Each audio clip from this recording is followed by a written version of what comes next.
তার দিনকে প্রতিষ্ঠিত করার উদ্দেশ্যে কিছু কথা বলা এবং শোনার তৌফিক এনায়েত করলেন। সেই মহান মনিবের দরবারে জানাই লক্ষ করে শুকরিয়া জানাই সেই মহান নেতা যার আনিত আদর্শ জমিনের বুকে বাস্তবায়ন করার জন্য আমরা চেষ্টা করছি, সেই মুহাম্মদ রাসূলুল্লাহ সাল্লাল্লাহু আলাইহি ওয়াসাল্লাম। সম্মানিত উপস্থিতি, আমরা বাংলার জমিনে দীর্ঘ 17 বছর যে নির্যাতন, যে জুলুম আমরা সহ্য করেছি, তারপর একটা স্থিতিশীল ময়দান আমরা পেয়েছি।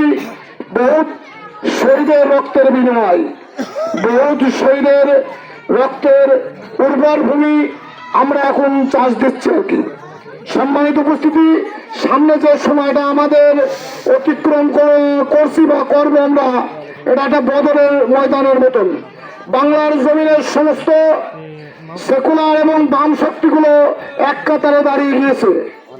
আজ ইসলামী শক্তিগুলো এক কাতারে দাঁড়িয়ে গিয়েছে। এখন লড়া হবে হক এবং বাতিলের। অন্য সময় যে আমরা নির্বাচনগুলো করেছি, দেখেন 4-5টা দল ছিল, আর এখন কিন্তু বাংলাদেশের 2 শ্রেণীর দলে বিভক্ত হয়ে গেছে বাংলাদেশের জনগণ। সম্মানিত উপস্থিতি, আমি 7 দিন যাবৎ ঢাকায় ছিলাম বিভিন্ন কাজে। ঢাকায় বিভিন্ন জায়গায় আমি ঘুরেছি, শুধু দেখেছি ভ্যান আলার থেকে শুরু করে প্রত্যেকটা মানুষের যে বাংলাদেশ জামাত ইসলামের যে জোয়ার।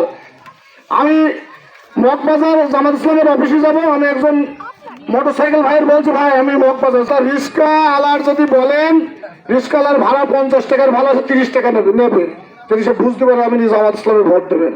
তাহলে চিন্তা করেন তাদের মন মানসিকতা কতটা চেঞ্জ হয়েছে।